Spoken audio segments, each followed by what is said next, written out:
Trade Center. I just witnessed a plane that appeared to be cruising slightly. 11 de setembro, uma data que marca um ponto na história.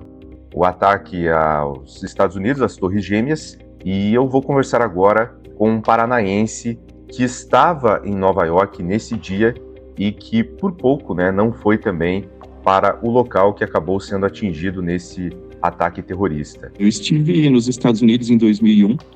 Fui para lá num contrato de trabalho com a Disney, trabalhava nos parques, e ao encerrar o meu contrato, eu quis passear um pouquinho, né?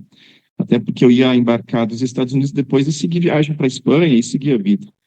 E, obviamente, a vida inteira eu fui professor de idiomas, na área de inglês, e para mim, em Nova York, era um grande sonho de consumo, né? Também sempre mochileiro, viajante.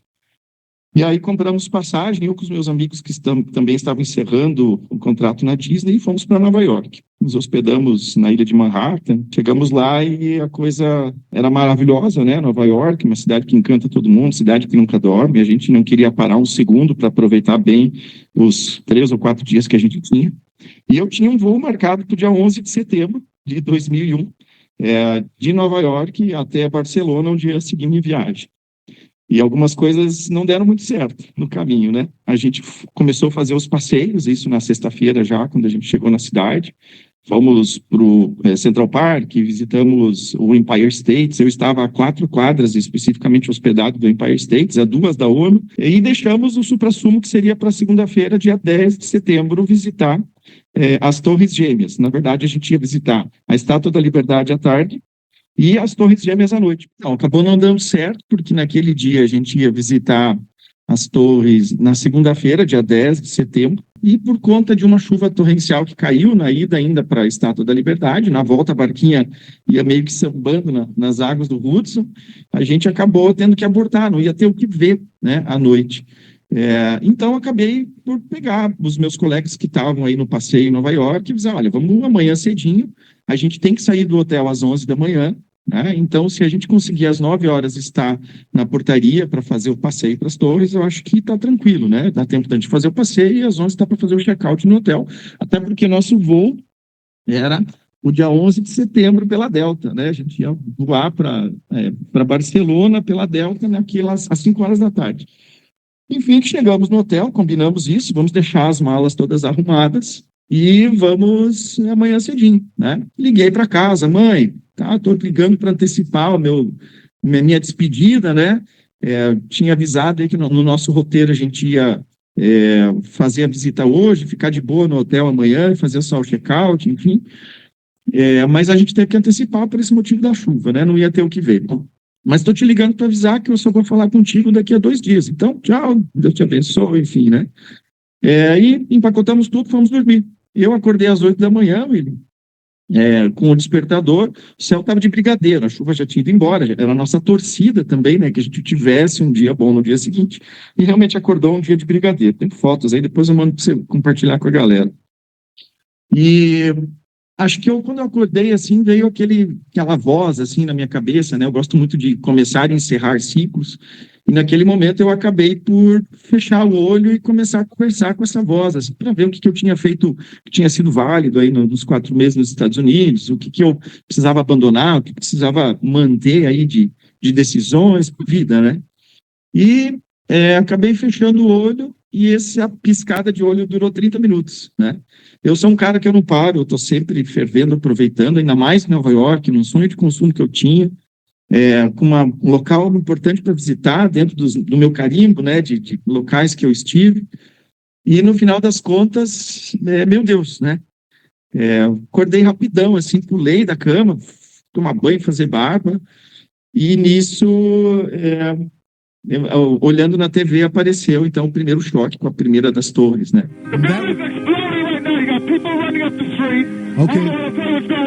Okay, just put Winston on pause there for just a moment. Okay. E naquele momento, vi aquela sensação assim, perdi, né?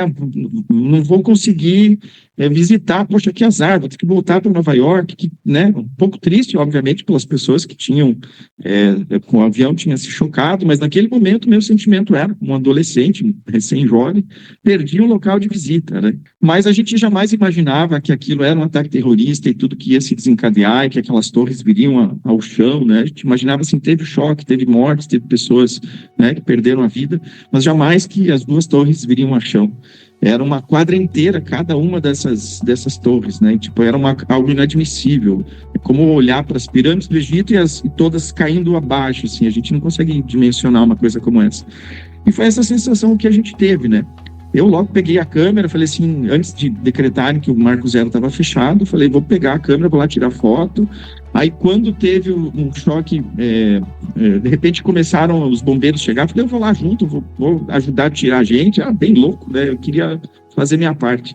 E não tinha, né? Foi tudo fechado. E a gente acabou ficando preso no hotel e desencadeou toda aquela coisa terrível, né? Mares de pessoas evadindo da ilha a pé, as pessoas cobertas com pó, pareciam fantasmas andando na rua, a coisa realmente foi triste, né? E no final das contas, eu me peguei que aquela piscada longa de olhos, né, aquela voz que veio me dizer assim, não, fica mais um pouco aí, vai processando a vida e tal, acabou salvando o meu couro, né? Infelizmente, mais de 3.500 pessoas morreram na época, enfim, foi uma coisa muito triste, né? E, obviamente, não consegui embarcar à tarde, porque foi a primeira vez na história americana que eles fecharam o espaço aéreo, então eu tenho um bilhete não utilizado aqui para contar a história, né? E acabei embarcando uma semana depois apenas, quando a gente conseguiu remarcar bilhete, quando o espaço aéreo voltou a estar mais estável. Se eu tivesse acordado às 8 e realmente saído do hotel às 8h30, eu estaria dentro das torres, né? Porque era a cronologia, a gente estava muito próximo, né? De metrô a 2 quilômetros, você chega muito rápido. Então era para estar 8h45 dentro das torres já. E no fim, aquela voz do 11 de setembro veio falar comigo de novo. Falou assim, viu, volta para o Brasil que eu vou resolver tua vida. Não, mas eu quero trabalhar com turismo lá no Brasil, não vou ter essa oportunidade, enfim, né? Não, pode voltar que vai dar tudo certo. Aí eu peguei o mapa do Brasil e comecei a ver, né? Vou para onde? Tem um amigo que trabalha em São Paulo, está lá no Renaissance, está lá no Sheraton, já trabalhei lá, vamos querer de volta. Não é para lá que você vai. Aí, cara, fui caminhando o mapa do Brasil, é o Nordeste, é o Norte, vou trabalhar em Manaus, não sei, não. E, cara, quando eu vi, eu estava com aquela, como o elefante que está preso na cordinha, naquela estaca, que no máximo ele vai girar até a estaca ficar perto dele, porque a corda reduziu, né? E acabei em Pato Branco. Foi isso que a voz me dizia, não, você vai para Pato Branco para trabalhar com turismo. Falei, você está louco, não tem que fazer de turismo em Pato Branco, né? Mas eu falei assim, ok. E acho que é bacana a gente conversar com Deus, assim, e deixar claro, né, o que a gente gosta, o que não está bacana, para a gente afinar, né? Alinhar as cordas do violão. E na lista tinha mais algumas coisas. Eu dizia assim, cara, não quero mais viver com gente fiada da mãe, né? Não quero ser fiada da mãe do meu lado. Quero gente boa, quero sangue bom, quero gente que está na mesma vibração, né? Ou que se não tiver, que eu possa entrar na vibração da pessoa, a pessoa está comigo também. E hoje eu tenho esses parceiros que desde a época que eu retornei se tornaram meus grandes amigos, companheiros de escalada, gente em quem eu confio minha vida por uma corda e que confia a vida deles por uma corda, são meus compadres hoje, né? Dividimos a vida, o gole, os choros, as alegrias, sempre juntos. E obviamente que eu pedi para Deus, com quem que eu vou passar o resto da minha vida, né? E Deus me concedeu essa perfeição de pessoa que é a Suzana, com quem estou casado desde 2003. Temos 2 filhos hoje, né? Os detalhes do nosso encontro também foram bem peculiares. Foi uma história de 6 meses entre se conhecer, namorar, noivar e casar. Muita gente pode achar que é coincidência, mas eu tenho N provas na minha vida que Deus existe, né? É só a gente buscar que a gente vai encontrar, porque é muita sequência de coincidência para a gente jogar isso ao acaso, né? E aí sobre turismo, né? Trabalho muito com ativação de projetos de turismo, sou consultor na área, palestrante. Acabo trabalhando muito aqui na região, não só em Pato Branco, né? Pato Branco foi um pouco desafiador, que a gente começou a mexer realmente com o tema turismo só na época da pandemia, até uma coisa estranha, né? Ativar turismo na época da pandemia, mas foi ali que a gente percebeu que a cidade tinha uma movimentação grande de pessoas e precisava de um trabalho, de organização, de uma rede, né, que pensasse como um grupo, como ser hospitaleiro para as pessoas que vêm. E aí, depois de tudo isso, já a vida seguindo, né, muitos me perguntam assim, como é que é o sentimento sempre que chega na época de setembro, o que você pensa, o que você lembra? E eu, 24 anos depois, ainda me lembro de muita coisa, assim, né?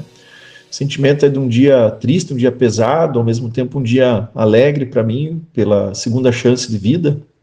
Eu considero isso não como uma coincidência, mas a sequência de acontecimentos na minha vida mostram que tem um cara lá em cima que pensa em mim e sei que pensa em todo mundo, né? Mas ainda assim, sempre uma época pesada para mim, de lembrar de muita gente que faleceu, muita gente que se foi, cujas histórias foram encerradas, que viraram pó, viraram cinza, ou simplesmente desapareceram no meio de tantos escombros. E sempre que chegava nessa época de setembro, se aproximando da data, minha esposa me via triste, né? Eu não sabia explicar, mas era um sentimento que me tomava assim, bastante. Ela disse que a gente ganhou os nossos 2 filhos, que fazem aniversário no dia 17 e no dia 22, como presentes assim para mim, porque parece que nessas datas eu me ocupo do aniversário deles, parece que eu tenho que acabo esquecendo um pouco do 11 de setembro, da tristeza, e me concentro em tentar trazer alegria para eles. Às vezes, até na adolescência, nem querem muito comemorar, mas a gente insiste, eu brigo, eu dou um jeito de fazer uma comemoração pequena, simbólica que seja, mas não deixo passar em branco.